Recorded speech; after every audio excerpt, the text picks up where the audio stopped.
इस प्रस्ताव को इस सदन के सामने रखा और इस सदन में यह प्रस्ताव आना आवश्यक था। इसी सदन में खास तौर पे आना आवश्यक था क्योंकि इसी सदन में कुछ समय पहले तक ऐसे पापी और भ्रष्टाचारी बैठे थे जो यहीं से खड़े होकर सेना से सबूत मांगते थे और आज वो इस सदन में क्या दिल्ली से ही भाग गए। इस सदन की पवित्रता के लिए, इस सदन की पवित्रता के लिए ये प्रस्ताव आना आवश्यक था। माननीय अध्यक्ष महोदय, मुझे इनका रोना, इनका प्रलाप, इनका विलाप समझ में आता है। ये सदन में रो रहे हैं, घर में तो ये चूड़ियां भी तोड़ रहे थे जब आतंकवादी मर रहे थे, ये चूड़ियां तोड़ रहे थे। जब जब आतंकवादी मरता है कोई आपिया रोता है, जब जब जिहादी मरता है कोई आपिया रोता है। ये केजरीवाल गैंग है, यहां पे तुम्हारे बस आंसू नहीं आ रहे, तुम्हारा बस चले तो तुम कुर्ता फाड़ के रोगे क्योंकि आतंकवादी मरे हैं। मैं ये कहना चाहता हूं, धर्म पूछ के मारा था ना, नाम पूछ के, जिन्होंने नाम पूछ के मारा था आज उनका कोई नाम लेने वाला जिंदा नहीं बचा जिन्होंने नाम पूछ के मारा था। यह भारत की सेना का पराक्रम है। कुछ तथ्य मैं इस सदन में रखना चाहता हूं ऑपरेशन सिंदूर के बारे में।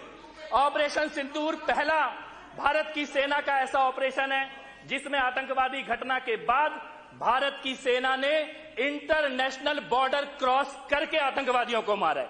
यह पहला हुआ है, इससे पहले कभी नहीं हुआ आतंकवादी घटना के बाद। इससे पहले सर्जिकल स्ट्राइक हुई थी।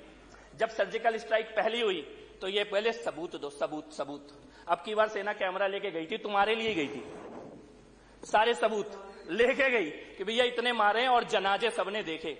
मुझे अच्छा लगा नेता विपक्ष ने बोला कि घर में घुस के मारा है। अब की बार तुम्हें मानना पड़ता, सबूत मानने लायक नहीं बचे, सबूत मानने लायक नहीं बचे। जनता ने उठा के बाहर फेंक दिया सबूत मानने वालों को, इसलिए तुम्हें माना। दूसरा बड़ा चीज, पहली बार दुनिया की अकेली सेना है एक एटॉमिक पावर के एयरबेस को उड़ाने वाली एकमात्र सेना भारत की सेना है। इसके अलावा आज तक दुनिया में किसी सेना ने यह काम नहीं किया। लेकिन आपने मान लिया घर में घुस के मारे, आपने मान लिया आतंकवादी मरे हैं, आपने मान लिया जनाजे निकले हैं। सेना तो यही थी ना हमेशा से, यही सेना थी, यही रॉ थी, यही खुफिया एजेंसी थी, यही एयरफोर्स थी, यही नेवी थी, यही आर्मी थी। 26/11 के बाद क्यों नहीं हुआ? डोजियर जाते थे, अभी ब्रह्मोस जाती है। क्यों नहीं हुआ? मैं पूछता हूं क्यों नहीं हुआ? आपको सवाल जवाब समझ में आएगा क्यों नहीं हुआ। क्योंकि गद्दी पे मोदी नहीं बैठा था, तब इसलिए नहीं होता था। अब क्या हुआ? अब क्या हुआ? एक भी आतंकवादी हमला होता है तो पाकिस्तान को यह पता होता है। और इस बार तो वो आतंकवादी मारे गए जिन्होंने यूएसए और इजराइल के अटैक में हिस्सा लिया, वो भी मारे गए। इसीलिए मैं ये कहना चाहता हूं कि आपको राष्ट्रीय नेतृत्व की जो भूमिका होती है, आज आप पूछ रहे हैं कि सीज फायर क्यों हो गया, पीओके आ जाता। अरे ये तुम पूछ ही इसलिए रहे हो पीओके आने के बारे में। 2014 से पहले कोई नहीं बोलता था, मोदी के आने के बाद लगता है कि यह भी संभव है कि पीओके आ जाएगा। ये सवाल ही नहीं पैदा होता था। सेना पर आज वो गिलगिस्तान, बल्चिस्तान, सारी अखंड भारत की जो बातें की जा रही है, की इसीलिए जा रही है गद्दी पे मोदी बैठा है। ये सवाल ही उठने बंद हो गए थे इस देश के अंदर। मान लिया गया था कि आतंकवादी मारेंगे और हम डोजियर भेजेंगे राष्ट्रीय। और ये जो दूसरा सवाल उठा रहे हो ना, दूसरे देश के राष्ट्रपति ने क्या बोला, इसने क्या बोला, 10-15 दिन रुक जाओ, इसका जवाब भी मिल जाएगा। फिर मुंह छुपा के घूमोगे, फिर मुंह छुपा के घूमोगे। इस राष्ट्रीय अंतर्राष्ट्रीय मुद्दों पे थोड़ा सा अपने नेता के चक्कर में मत पड़ो। वो दिल्ली छोड़ के भाग गया।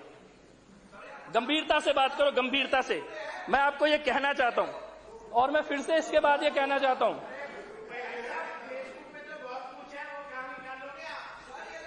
तुम्हारे पेट देखो, मेरे को पता है तुम रोने वाले हो, मत रो, इसी में तुम्हारा भला है। मैं इस सदन में चेयर से बात करिए प्लीज, शांत रहिए, आप शांत रहिए जी। अध्यक्ष महोदय, मेरे को मालूम है, मैंने अपनी बात की शुरुआत में ही कहा था कि ये अब रोए कि तब रोए। इस सदन के अंदर सेना के पराक्रम की चर्चा हो, राष्ट्रीय नेतृत्व के, प्रधानमंत्री मोदी के निर्णय लेने की चर्चा हो। इनको फोन आ रहे हैं ऊपर से पंजाब से कि रो, कुर्ता फाड़ो, चिल्लाओ, रो कुर्ता। इनको सबको फोन आ रहे हैं, पंजाब से फोन आ रहे हैं, वो बैठे हैं इनके कि भाई रो क्यों नहीं रहे, सदन में चर्चा हो कैसे रही है, सेना के नारे कैसे लग रहे हैं। लेकिन तुम्हें पता है कि बाहर निकल के दिल्ली की जनता छोड़ेगी नहीं, सो तुम्हें नारे लगाने पड़ रहे हैं। ये मजबूरी में नारे लगा रहे हो तुम, ये नारे तुम्हारी नियति नहीं है। मैं फिर से अध्यक्ष महोदय, आप अपनी बात जाने थोड़ा अध्यक्ष जल्दी महोदय, करिए। मैं ये कहना चाहता हूं पुनः इस प्रस्ताव आप के बैठिए। समर्थन में अजय जी, मैं अनिल जी फिर से प्लीज। अपनी बात को अध्यक्ष कोई महोदय नहीं, चलिए आप बोलिए। अध्यक्ष महोदय अपनी बात को समाप्त करने से पहले मैं ये कहना चाहता हूं, मैं अपनी बात को समाप्त करते हुए केवल इतना ही कहना चाहता हूं, मैं केवल इतना ही कहना चाहता हूं अपनी बात को समाप्त करते हुए कि ये सदन इस प्रस्ताव का समर्थन करता है, सेना के शौर्य को और पराक्रम को और यश को नमन करता है, प्रधानमंत्री जी के और राष्ट्रीय नेतृत्व के निर्णय लेने की और दूरदृष्टि की संकल्प का अभिनंदन करता है। और मैं ये भी कहना चाहता हूं, भाई तू तो मत बोल, तू तो मत बोल। बैठिए। चलिए मैं बोलूं माननीय भैया, मंत्री जी। छाछ बोले तो बोले, छलनी भी बोले। कॉन्क्लूड करिए। छाछ बोले तो बोले, छलनी भी बोले, जिसमें हजारों छेद। चलिए अपने छेद गिन ले भाई। चलिए, धन्यवाद। 1 मिनट, अनिल जी बैठिए। अनिल जी चलिए कॉन्क्लूड करिए। मैं तो बस इतना ही कहना चाहता हूँ, छाछ बोले तो बोले, छलनी भी बोले, जिसमें हजारों छेद। धन्यवाद धन्यवाद। बहुत बहुत आभार अध्यक्ष महोदय, इस सदन में बोलने का मौका देने के लिए। बहुत इस प्रस्ताव का समर्थन करता हूँ। माननीय मुख्यमंत्री